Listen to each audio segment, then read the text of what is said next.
La paresse gracieuse m'est apparue dans une île où la brillance du soleil sourit aux humeurs du moment. Fille de la lumière et de l'eau, cette terre lointaine connaît l'harmonie des contraires et la paix de l'éternité. Dans leur paréo bleu, aux motifs dorés, quelques fleurs à l'oreille, et dans leur belle chevelure noire de jet, les pieds nus, Théoura et Maria adorent avec la même ferveur les dieux tribaux et le Christ roi. À l'ombre des cocotiers, anges et démons partagent en parfaite symbiose les fruits de la diversité. Près d'une vasque étoilée, de nymphéas rouge carmin, un enfant assis nonchalamment sur l'épaule de sa mère connaît la rondeur de la plénitude bercée par la voix cristalline de l'eau qui s'écoule. Dans ce jardin d'Éden, j'ai déposé les fleurs de mon immortalité pour connaître à l'envi la splendeur du silence. Couché sur cette terre chaude et parfumée, je contemple enfin, les yeux fermés, la lumière apaisante du néant, pierre philosophale de mon existence. La grâce m'est apparue dans une île où l'utopie du soleil caresse le rêve de l'éternel.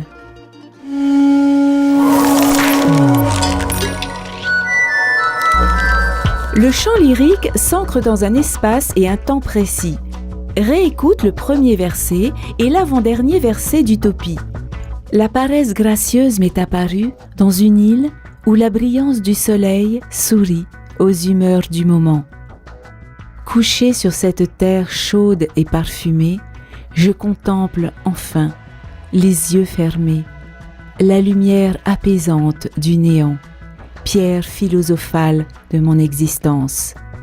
À quel moment de la journée font référence les passages entendus ?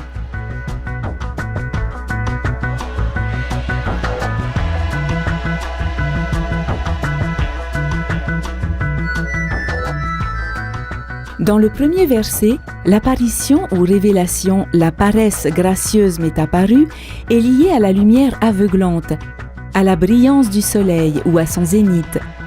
Cette apparition renvoie à un commencement. Dans l'avant-dernier verset, l'expression « enfin » qui marque le terme d'une longue attente, l'attitude du poète qui a les yeux fermés et la lumière apaisante du néant évoquent la tombée du jour, une fin. Ainsi, le cadre spatio-temporel du commencement et de la fin, celui du fini et de l'infini, caractérise l'expression lyrique. On peut parler de l'univers lyrique des limites. Souvent, cet univers des limites, celui de la frontière, permet de rapprocher lyrisme et surnaturel ou merveilleux. La paresse gracieuse m'est apparue, la grâce m'est apparue. Les sujets du verbe apparaître sont-ils animés ou inanimés ? Que soulignent les majuscules de paresse et de grâce ?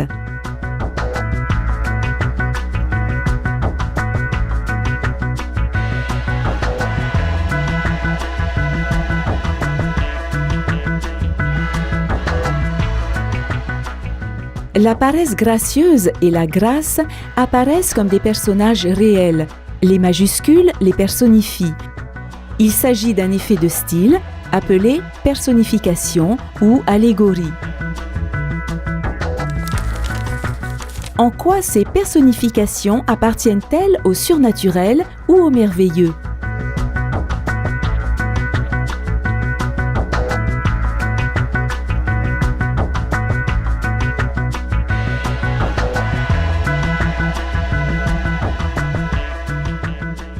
Ces personnifications ne sont réelles que dans l'esprit du poète.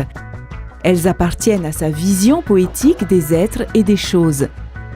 Elles constituent ce que l'on appelle le merveilleux allégorique. À quel mythe ou légende renvoie l'allégorie paresse gracieuse?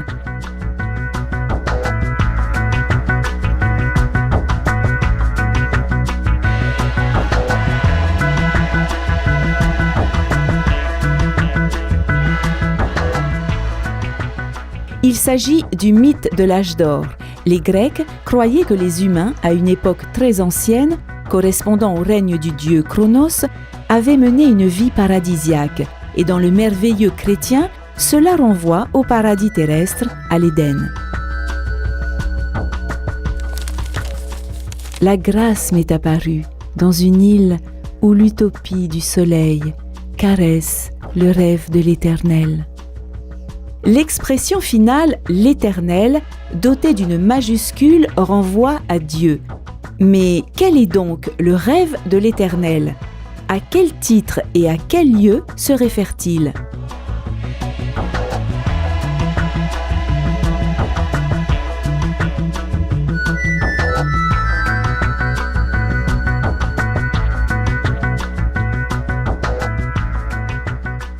Le rêve de l'Éternel se réfère au titre du poème Utopie et même aussi à celui du recueil Utopia, une vision inaugurée dans le premier verset. La paresse gracieuse m'est apparue dans une île où la brillance du soleil sourit aux humeurs du moment.